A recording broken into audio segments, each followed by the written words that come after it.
લક્ષ્ય ન્યૂઝ, એક નજર, એક લક્ષ્ય.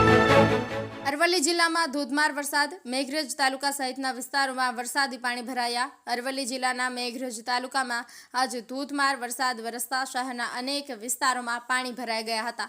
મેઘરજ ગાયત્રી સોસાયટી સહિતના રહેણાંક વિસ્તારોમાં વરસાદી પાણી ઘરોમાં ઘૂસી જતા સ્થાનિક રહેવાસીઓને મુશ્કેલીનો સામનો કરવો પડ્યો હતો.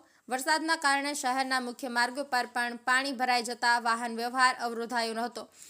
નાગરિકો મજબૂર બનીને પાણીમાંથી પસાર થતા જોવા મળ્યા હતા. કેટલાક વિસ્તારોમાં પાણી ઘરોમાં ઘૂસી જતા ઘરગથ્થુ સામાનને પણ નુકસાન થવાની સ્થિતિ ઊભી થઈ રહી હતી. સ્થાનિક નાગરિકોએ નગરપાલિકાને તાત્કાલિક પાણીની નિકાલની વ્યવસ્થા કરવા વિનંતી કરી છે.